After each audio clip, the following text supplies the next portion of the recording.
Hey, good morning, Olive Branch family. I'm glad you could be here with us for our online church today. Hey, listen, I just want to let you know, Pastor Ken, he's going to be starting a new series on the church.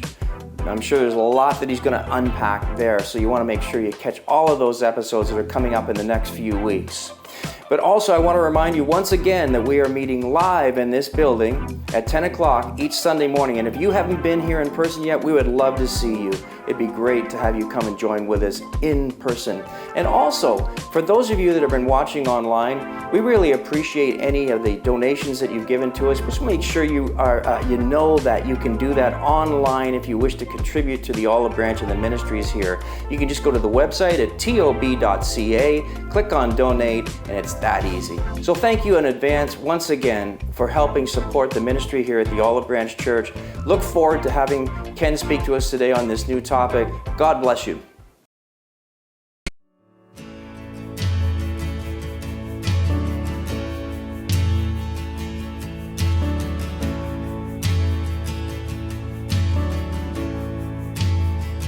I believe that the blood of Jesus washes white as snow. I believe that the power of the gospel makes the broken whole. I believe that the curse of sin was broken when they rolled away that stone.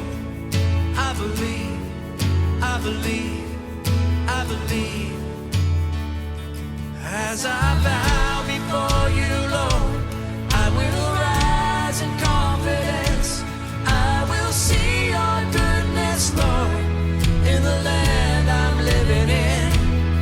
And no matter where I go, and no matter where I've been, I will see your goodness, Lord, in the land I'm living in.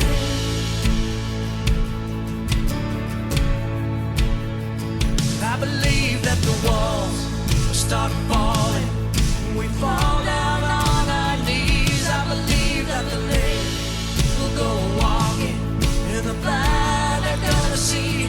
I believe that the gates of hell will tremble when the church begins to sing. I believe, I believe, I believe. As I bow before you, Lord, I will rise in confidence. I will see your goodness, Lord, in the land I'm living in. And no matter where I go, and no matter where I've been, I will see your goodness, Lord, in the land I'm living in.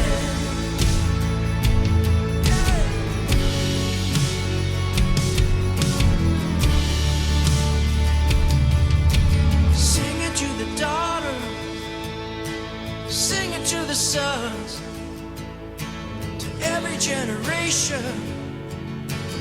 Look at what the Lord has done. Sing it to the darkness, but the light has come. Sing it to the nations. Look at what the Lord has done. Sing it to the daughters, sing it to the sons, to every generation. Look at what the Lord has done. Sing it to the darkness, that the light has come. Sing it to the nation. Look at what the Lord has done. Oh, look at what the Lord has done. As I bow before you, Lord, I will rise in confidence. I will see your goodness, Lord, in the land I'm living in. And no matter where I go, no matter where I've been, I will see your goodness, Lord, in the land I'm living in. As I bow before you, Lord, I will rise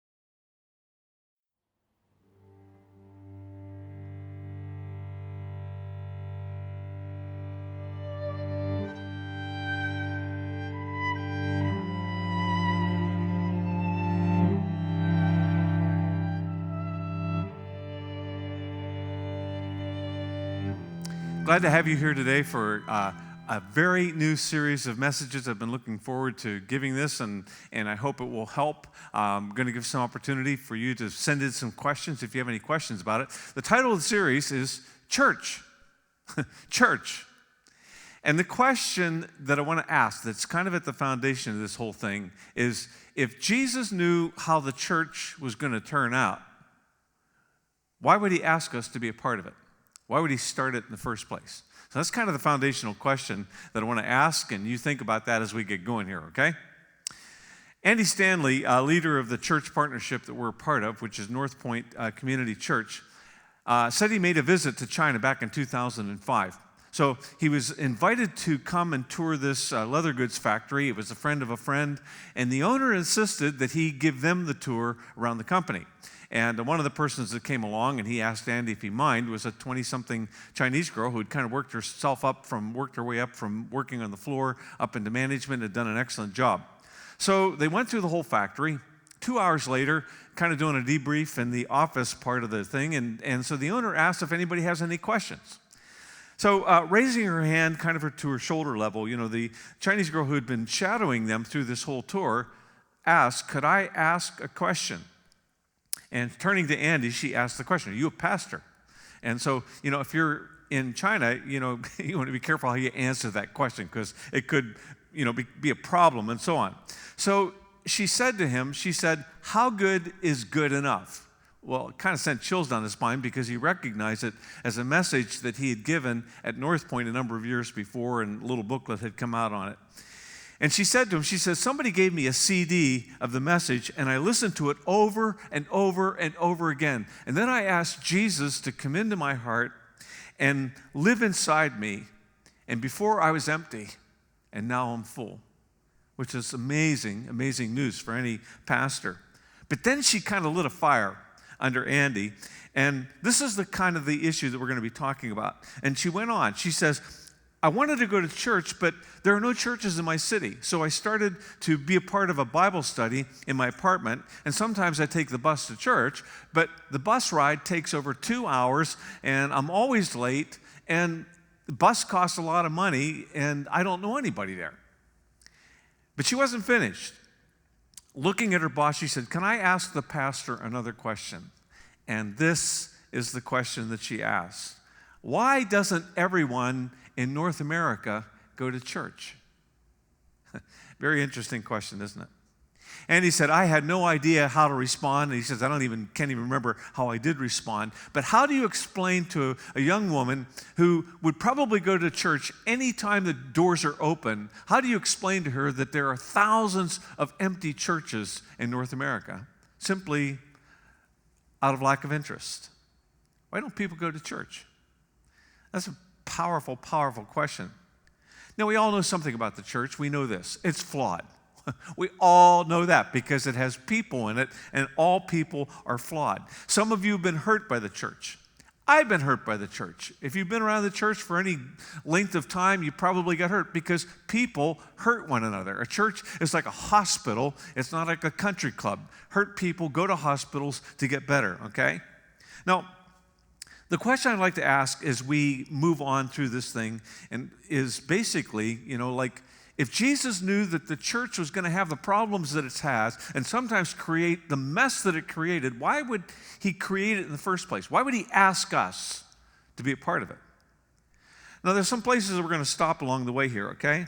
The church, that is the gathered people of Jesus, is struggling in a lot of the world, especially European countries, especially the Western world. But there are places where it is just exploding with growth. My understanding is that the church is growing like crazy in Iran, which doesn't make sense by any standard. Why?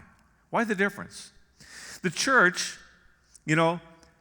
has been basically attacked by a group called the New Atheists. And they're saying not only is, religion bad for people and kind of a myth that you follow, he said it poisons people.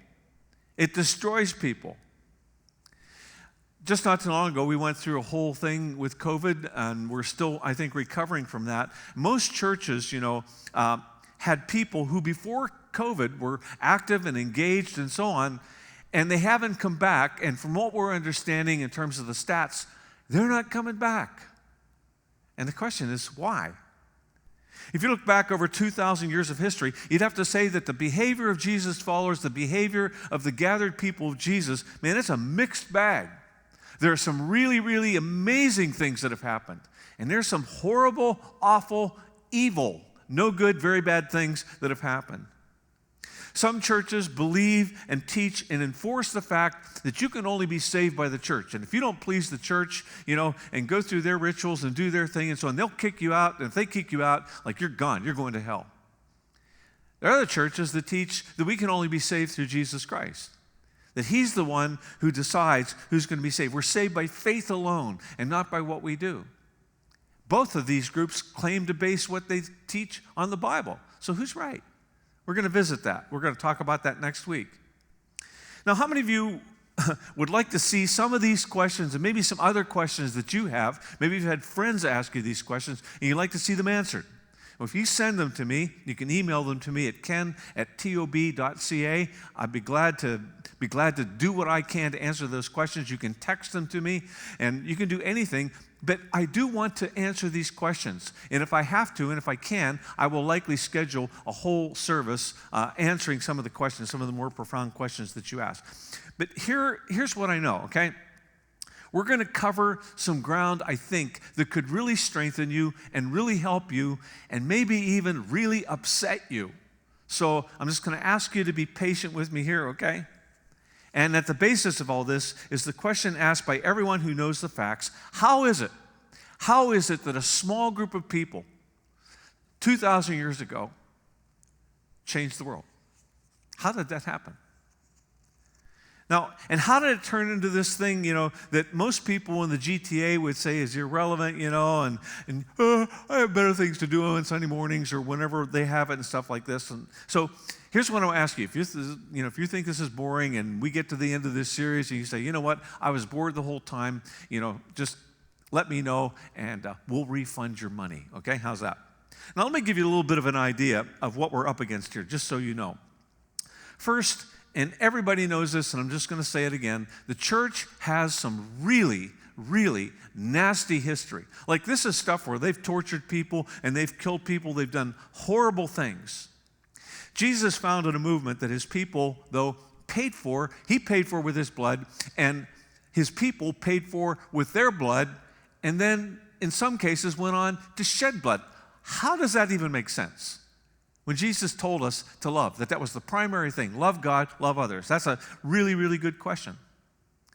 Back in Jesus' day, shortly after he founded the church, when the Roman Empire got a hold of this thing, one of the favorite ways to kill people was to basically send people out into the arena so that they could perform, and there would be blood and people would die and gore and all this stuff for the pleasure of the viewing public, in Rome.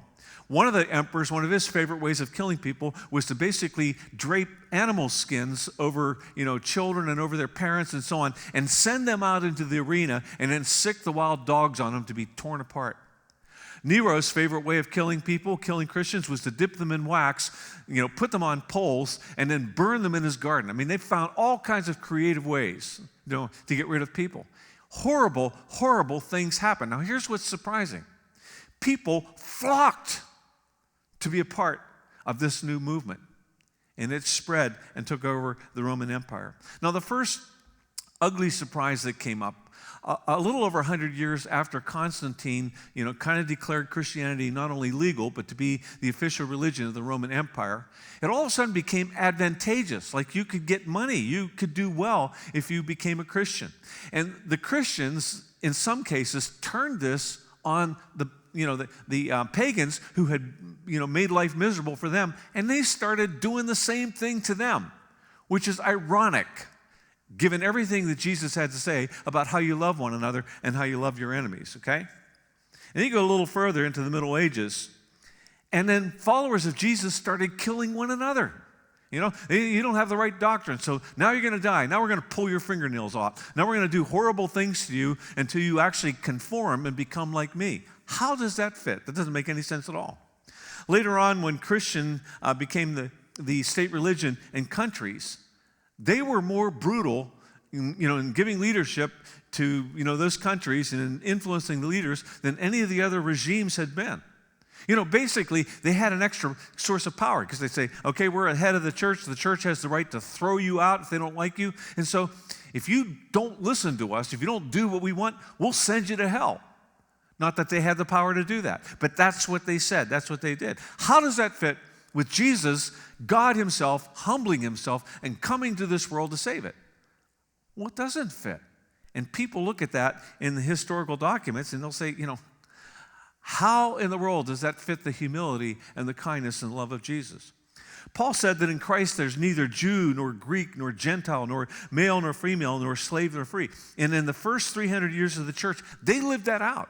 Servants led churches. They had positions that nobody else could hold, that they were made equal with everybody else. Women flocked to the church because they all of a sudden weren't property belonging to some guy. They were, daughters of the Most High God. They were given leadership positions. They were, listened to and built up in those churches. Now, people actually modified their behavior instead of enforcing stuff on other people. They modified their behavior so that they wouldn't offend other Christians. At certain points in the history of the church, leaders actually took slaves' places so that they could be freed. It's amazing. We're still recovering from, how the Bible has been misused to give, dictatorial power to men in homes and, make the way kind of the little servant of the home. It wasn't that long ago that women were given the right to vote. This, in some ways, was influenced by how the church turned against what Jesus had to say about equality. The theme of Jesus' final prayer, before he went to the cross was, I want the church to be one, just like the Father and I are one. I mean, just all you have to do, how many brands of Christianity are there in Toronto in the GTA alone? Has there been a doctrine, has there been anything that we haven't split the church over, contrary to everything that Jesus said, contrary to what the apostles said that the church would be? So there's that background, okay? You get into the more modern era, and in the 70s and 80s and 90s, there was a whole bunch of stuff that happened that kind of took down the credibility of Christianity and the pastors and so on. Some of you may remember the whole cult, with Jim Jones and the temple and People's Temple and so on, and how, there were 900 people committed suicide. And all of a sudden people were looking and saying, okay, there's some weird stuff going on here. Then in the 80s, you have some of the rock stars of Christianity who went down, people who were, televangelists and so on, and it was just awful, okay? Dragged Christianity through the mud, all the while saying, I'm crying, I'm born again, I've been forgiven, all this stuff that went on in that age. And then 9/11, and this was kind of a turning point in the church. The church took on opposition against the church took on a whole new tone. The image of the World Trade Centers, they're locked in our minds. Everybody can remember them. Everybody can remember the image of these things crumbling and people running for their lives, covered with dust and so on. Now, at first, what happened, because of this terrorism, is that people began to resent Islamic terrorism and Al-Qaeda and the whole movement. And then what happened is that this turned against the church. And you had some of the new atheists that are coming into power and voicing their opinions now on the internet, which spreads information and misinformation everywhere. So you've got Richard Dawkins, you've got Christopher Hitchens, and Sam Harris, and Daniel Dennett that are not just saying that religion is not true. They're saying it's poisonous. And it was Christopher Hitchens who wrote the book, God is not great. How religion poisons everything. And I would just maybe add a footnote here. Religion without God, religion without Jesus, religion without love and compassion and grace as Jesus taught it, it can be deadly and often does get deadly. And some of us have, experienced that. And then you have zeitgeists that come in there, basically with all this misinformation and claiming that Christianity came from the pagans. And then you have, the whole thing with The Secret, and you have the Da Vinci Code that basically said it's all conspiracy theory of the church. And there's all this stuff coming in. And the new atheists are basically, these guys are like rock stars on university campuses, and they're witty and they're educated and convincing. What has happened in this time is that the group of nuns have grown. And I'm not talking about like Catholic nuns, N-U-N-S. I'm talking about N-O-N-E-S. And these are people who, when they're filling out a survey of some kind, well, when they're asked what their religious affiliation is, will say none. Now, here's what's fascinating, if you can pick up on this. And these are U.S. statistics. But U.S. statistics show that the number of nuns grew from 16% back around 2000 to 25%. That's a growth of like 11%. That's millions of people. And if you look at the millennials, that number has grown to 35%. People have just basically disengaged. Say, I frankly, I don't care anymore. I don't care about Jesus. I don't care about the church. Yeah, I used to go there. Yeah, I went to camp, and I went to Sunday school and all this stuff. But it's irrelevant to my life. Now, then there have been the recent failures of Christian leaders, which is, kind of gives a double tap on that. When you see people go down. See, what Christians ask, people who believe in Jesus ask us, okay, if this is what we know about, what in the world else is going on under the covers? Now, when COVID landed in the middle of all this, along with all the fear and the divisiveness and the vaxxers and the anti-vaxxers, and people began to think, okay, I've only got so much time, I've only got so much energy, and I want to use it for what counts. And sometimes people just bailed. It's like, it's easier to sit home and order in, like kind of skip the dishes, or Amazon or something like that, just I'm getting lots of good stuff, better stuff than they ever showed up in my church, so this is a good thing. Convenient is the word. That's the word that describes this, because being around people who fail, being around people who disagree, being around people who have sharp edges on them and BO and bad breath, and all the other stuff and cooties, I mean, after the whole thing with COVID, people think, I don't want to hang around with people. They've all got cooties. They might kill me. And this whole thing influenced people. And I think that what happens is you can make a great case for not being a part of any church, any gathering, thinking, yeah, I'm just going to bring it into my home, and that should be fine.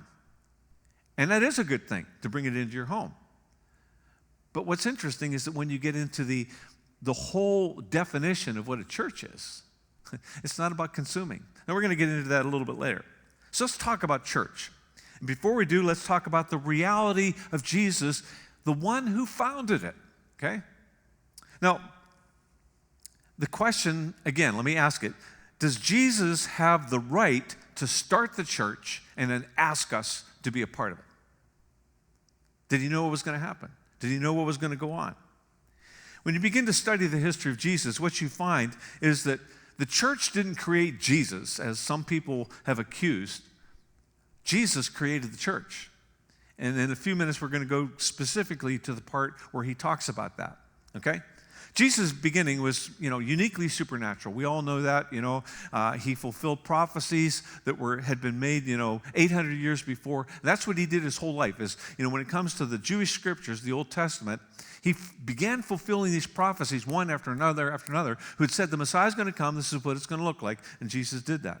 Now, we know a little bit about Jesus that, after this spectacular beginning, he kind of ducked out of sight for the next 30 years, worked as a construction worker. So when you look at his life, you find out that he's single, he took over the family business is working, he's living with his mom, be perfect for, the 2020s, right? He's a tecton. He's a construction worker. He knows what it's like to take his lunch to work. He knows what it's like to sweat all day at minimum wage or whatever they paid back then. So when he shows up again, it's at the Jordan River.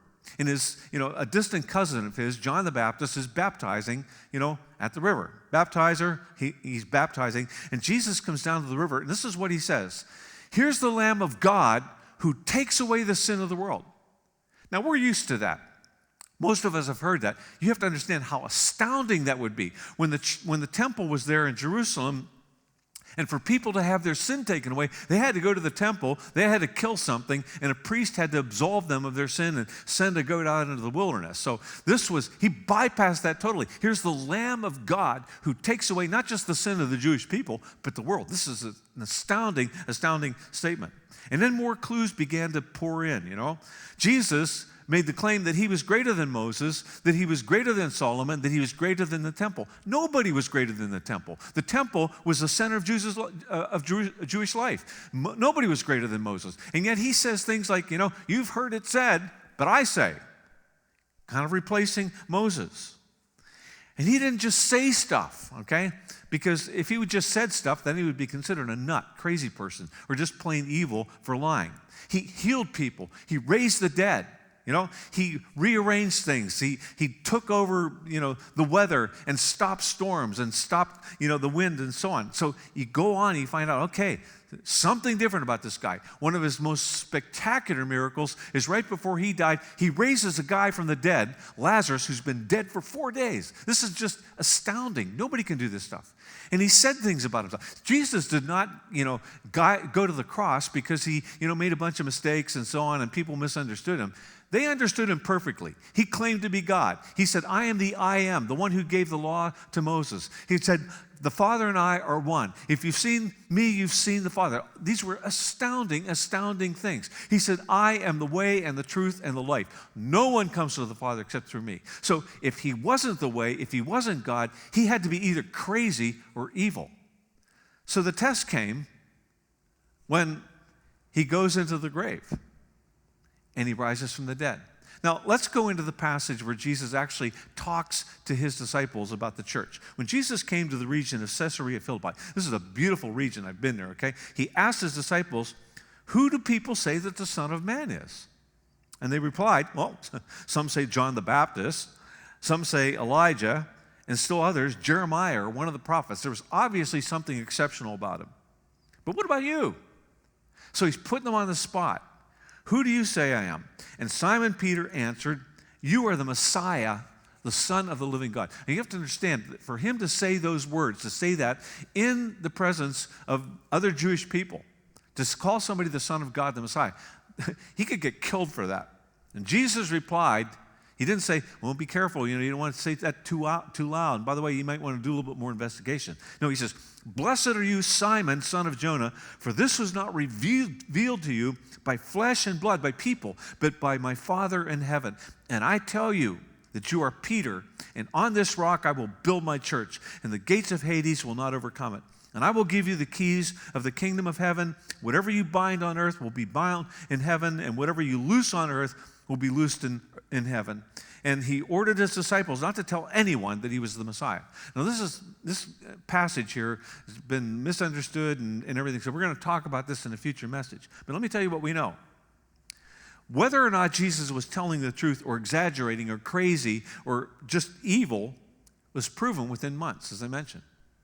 See, he prophesied that he was going to get rejected by the religious system in Jerusalem. He prophesied that he was going to get flogged. He prophesied that he was going to get beaten and nailed to a cross and that he was going to die and get buried, okay? But he didn't stop there.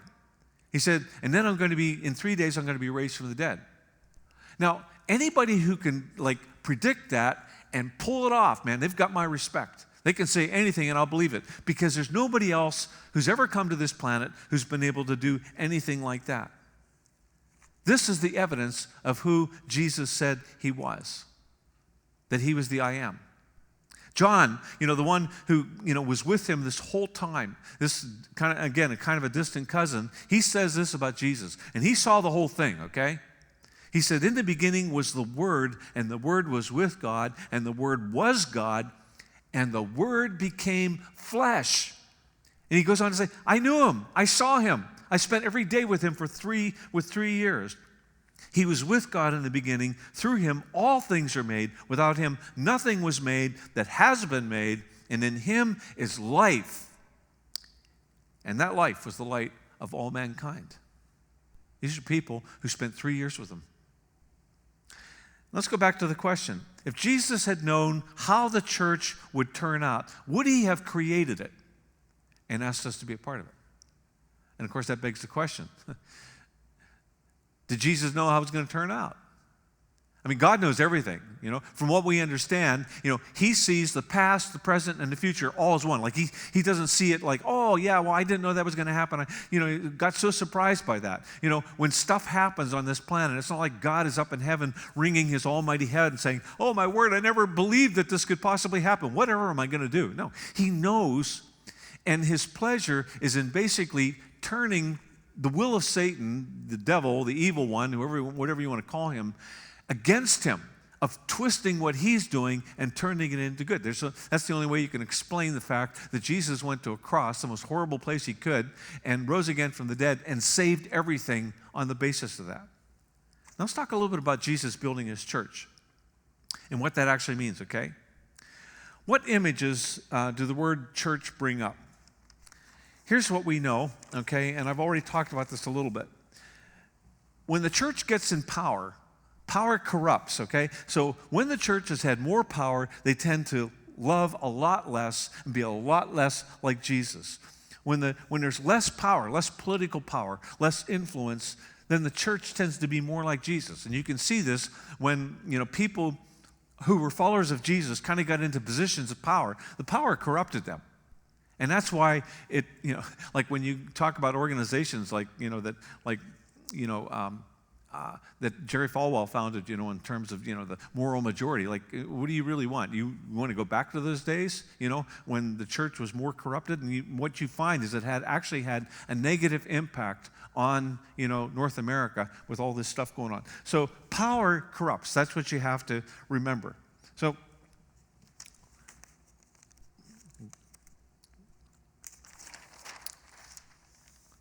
church.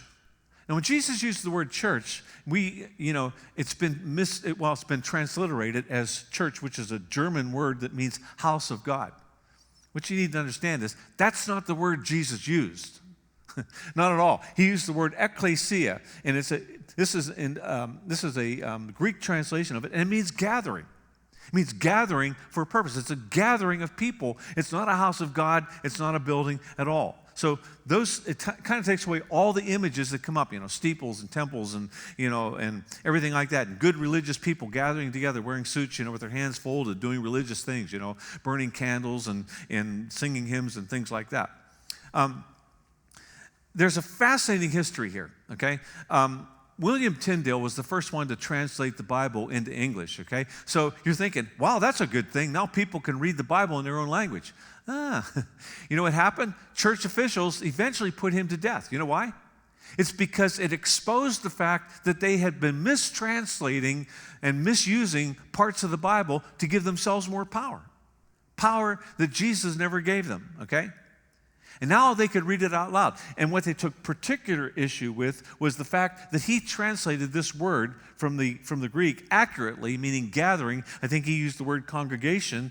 And they basically had been calling it a church because that held their power. It was a house of God. You had to be part of this house of God, this church, this institution, if you were going to get to heaven. And he blew that out of the water. You know what they did? They strangled him, tied him to a post, and burned him to death. That's exactly what happened. So when people say, I'm not into organized religion, I say, well, neither was Jesus. He wasn't into organized religion at all, In fact, he didn't come to start a new religion. Jesus, if you would have talked to him, says, okay, Jesus, tell us about this new religion, Christianity that you're going to start. And he would say, I'm not starting a religion. I'm changing the world. I'm bringing life to everyone. Religion is about people doing stuff to try and impress God and get into heaven. Religion is spelled do. Do. Do this, do that, do this, like that, read this, study this, and maybe someday you'll be good enough and God will accept you into heaven. That's totally the opposite. Jesus accepted people where they were and forgave their sins and gave them the right to become children of God. It's spelled done. Whole other tone. And what Jesus makes different, what he does different, is he makes us different. His plan was to set people free. His plan was to change the world. His plan was to make people's hearts new so that they didn't want and lust for power, so they didn't lust for other people, so that they stopped killing each other and stopped bad-mouthing each other. And that caused people to turn their lives and turn their convenience over to him. Changed everything.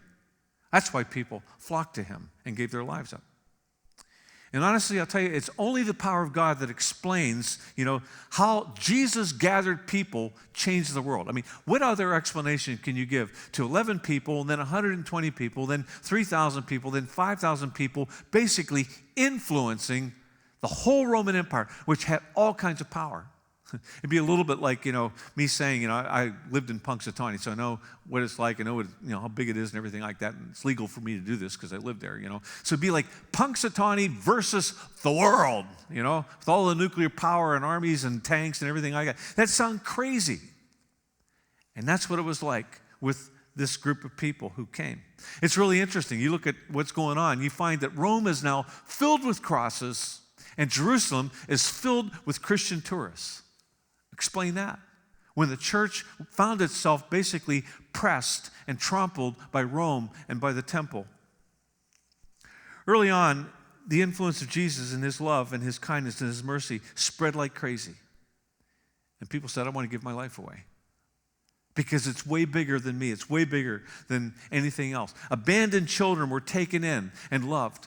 Kids who had just basically been thrown away because their parents didn't want them. And this, back in the Roman Empire, particularly girls. You had a girl, I don't know if we'll keep her or not.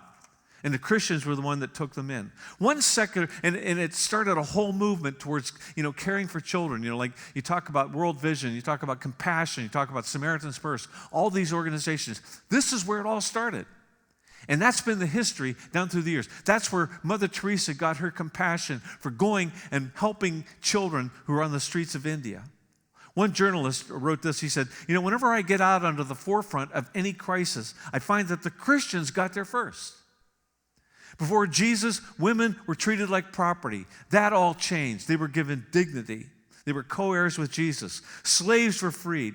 And in some cases, followers of Jesus, as I mentioned, would go in and they would give their lives into slavery to set somebody else free. And eventually, slavery was seen as evil and it was banned, basically through the efforts of a person by the name of William Wilberforce. And you may know his story. It's a fantastic story. Somebody who was influenced by him. It was a slave trader by the name of John Newton, who was wrote it into one of the best-known Christian songs out there. He says, "Amazing grace, how sweet the sound. It saved a wretch like me.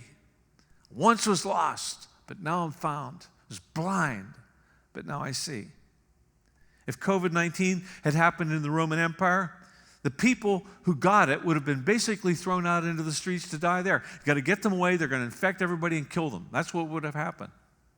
And it would have been the Christians. It was the Christians who went out. In this case, it was the Black Plague. And they nursed these people. They helped them to die a decent death when they died. And some of them got infected themselves because they were willing to give their lives away.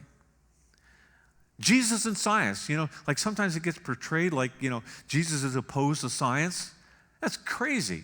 Jesus was the one who basically freed the earth and all material things from their superstition so that they could be studied. The first great scientists were believers in Jesus. Now, I could go on, but let me say it like this, and this is important to hear. God split history, not because of this, but by simply stepping onto the planet that he made. And he changed people's hearts. You could kind of graph it like this. Jesus and his gathered people, they're imperfect, they're flawed, they're sometimes off track, sometimes they're weird, sometimes uneducated, certainly unsophisticated. You can trace orphanages back to them, and the judicial system back to them, and hospitals back to them, and public education, and science, and the humility of leaders, and human rights, and active compassion, World Vision, UNICEF, all these organizations you can trace back to him and trace back to his people. Now, I could go on, but let me just say this because this is important. God split history through Jesus into two big pieces, before he came and after he came. And his people, the influence, the power came from the Spirit of God who changed their hearts and changed their value systems. What happened? All this nasty stuff that happened, it didn't happen because they were Christians. It happened because they were not acting like Jesus. Jesus had said, I want you to love people. I want you to love one another. I want you to care for people. I want you to go out and do these things. If they're hungry, feed them. If they're thirsty, give them something to drink. So that was what he said. And what we did was basically corrupted by our desire for power. It's because we blew off what Jesus had to say. to be committed to Jesus' people, his gathering of people, to sacrificially give your life away to change the world. That's what Jesus calls us to do. That's what it means. And it's not going to get changed by politics. I think you already know that, okay? It's not going to get changed by the government. It's not going to get changed by the medical system. It's not going to get changed by money. It's not going to get changed even by environmentalism, as good as that is. It's going to take the changing of people's hearts to change the world. And that's where the Spirit of God has the power to change us, to make things different. You know, today, one of the most popular things that you hear people say is, I don't need to be part of a church. I don't need to be part of a local gathering to be a spiritual person. And I'd like to say, well, that's true to some extent. The first question you have to ask is, though, so who told you that? Like, you know, somebody obviously said that, and we keep pulling it out of the air. So you have to ask, like, who said that, and how did it work out for them? And is that the only plan? Is just to be a spiritual person, go out and do your own thing and, you know, kind of have a good appreciation for spiritual things. That's not about it. Our call is to change the world, not just be good people, okay? See, Jesus knew something that we now know, okay? You know, Martin Luther King Jr., he didn't, you know, bring in the whole civil rights movement and all the changes that were made by, you know, sitting in his home and wishing good thoughts or writing letters or anything like that. It was when he got out on the streets and there were a group of people that believed in what he had to say and followed him and gathered that things began to change.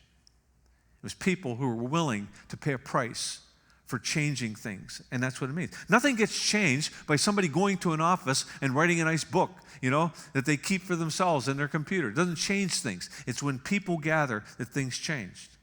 There's something else I know. You know, being alone isn't a bad thing, but I'm telling you this, you don't want to live alone, and you don't want to die alone, and you don't want to, you know, try to do anything alone. You want to be a part of a group of people who can help you and who can walk with you, a place where you are valued, a place where you are forgiven, a place where you are accepted. Everybody wants that, and that's what you find in a gathering. And what makes a gathering, a church, so powerful is that God uses people who are imperfect and flawed and sometimes screwed up, you know, and people who get it wrong and sometimes get it right. He uses them to change the world. It's amazing. And that brings me to a question, okay? Do you need to have a perfect frame to accurately portray somebody that you love? This is my granddaughter, and I'm very proud of her. But it's not the frame. It's her. It's the picture. Does somebody need to have a perfect scalpel and a perfect hospital and perfect floors and perfect nurses and perfect administration, you know, to actually, you know, save your life? No, you want it to be clean, okay? Being clean is important, but perfect? Nothing is perfect. If you're waiting for perfect, you know, think if you want to get from point A to point B. If you're waiting for the perfect car to do that, it's not going to happen. There's no car that's perfect. We are imperfect, and yet the delight of God is using imperfect people to do amazing things. And here's the biggest reason for choosing to love Jesus' church, his ecclesia, his gathering, and engage in his mission. Jesus started it. Son of God. It's why he came. He came to save the world. He came to save people. And he warned us about the other stuff. He said this. He said, watch out for false prophets. They come to you in sheep's clothing. In other words, they look real, and they have all the right robes, and they all have all the right language, but inwardly they are ferocious wolves. By their fruit you will recognize them. What's the fruit? The fruit of the Spirit is love, joy, peace, patience, kindness, goodness, faithfulness, gentleness, and self-control. That's how you know if somebody's real or not. Jesus also said there are going to be people who are going to kind of walk up to me in judgment day and say, well, I'm here. Aren't I great? I did all these amazing things for you. You know, look at what I did. Look at who I am. And Jesus is going to say, I never knew you. Just because you say you are something doesn't mean that you actually are. Now, here's the deal. We tell ourselves all kinds of stuff, don't we? That was the point of, you know, in the past series of messages, you know, great questions, you know, better lives and so on. One of the questions that we have to ask is, am I being honest with myself, really? Because we will lie to ourselves and we will believe our own lies, We will, we can do stuff, that hurts other people. We will do stuff that hurts ourselves, hurts, other people and so on. And if you're going to choose not to do something that Jesus said to do, man, you better have a good explanation for that. Don't lie to yourself. I mean, if you have a good reason, then, let it be. But don't lie to yourself about it. Because you're going to want to be a part of what he has done when everything's over. In my opinion, one of the saddest and maybe most surprising chapters in the New Testament is found in the book of 2 Timothy, and this is the last, book that Paul ever wrote, Apostle Paul ever wrote, and probably the last words that he ever said on this planet. He's basically, doing in a succession plan, handing things over to Timothy and so on at that point. And you have to understand him. Okay, he was on a one-man mission to stamp out Christianity. I mean, what he was doing was basically would be the equivalent of a POW camp run by the, Japanese in the Second World War. I mean, he tortured people. He killed them. He starved them to death. He threw them in prison, So he went, and yet in one day he went from a Jesus hater to a Jesus lover, and he laid his life on the line. In this chapter, he's at the very end of his life, as I mentioned. He's just months away from being beheaded, and he's passing the torch on to Timothy. And he writes these words, astounding words. Listen carefully to what he says. He says, I have fought the good fight. I've finished the race. I've kept the faith. And he goes on to talk about the reward that's going to be laid up for him. Now, there are two surprises in this chapter, okay? And the first one is him saying right after this, he says, bring the parchments with you, bring my coat, I'm shivering here, And he says, get Mark and bring him with you because he is helpful to me in my ministry. Now, what's surprising about this is that Mark had been a part of one of his early missionary journeys. And then when things got really tough, they were in really tough territory, they were, among hostile people, Mark took off. Like he just, left and went back to his home. And left them out there with all this mess. So later on, when they want to go on another missionary journey, he was Mark was Barnabas' nephew. And so, Barnabas says, hey, let's bring Mark. Paul says, absolutely not. He's a quitter. He's not coming on another missionary journey with me. And they kind of split up at that point, and they never traveled together after that. Peter took Mark under his wing. And you find that, Peter told him all about his experience with Jesus. And Mark wrote it down in a book. You know what the book is called? It's called Mark. Big surprise. And Paul changed his mind. He says, he's helpful to me. He's helpful. Bring him. Just before this, Paul mentions another co-worker, Demas. Demas had been with Paul for years. And you'll find this in his epistles. On some occasions, he'll say, yeah, and my co-worker Demas, the guy who's been faithful, he's been with me all this time and so on. He says his greetings too. Demas was a big deal. And yet when things got really tough for this kind of one-man change agent, the person who had been with him all of this time, his final word is, do your best to come to me, for Demas, because he loved this world, has deserted me and has gone off to Thessalonica. You want to ask what happened? I mean, did his wife die? Did he get cancer, Did he get malaria? Did he become an alcoholic? What happened? It says, it tells us here, because he loved this world. And what you find out is that Demas basically, took off, ditched Paul. He was shopping for a better deal, and he got it someplace else. And my question to you is, where are you at?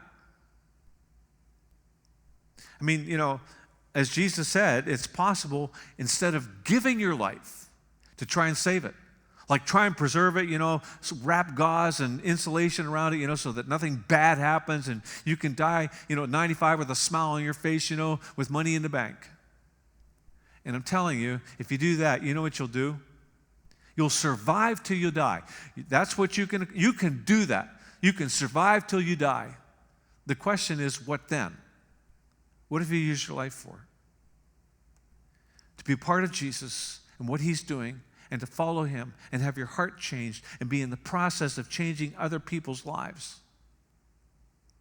is more than just being a consumer.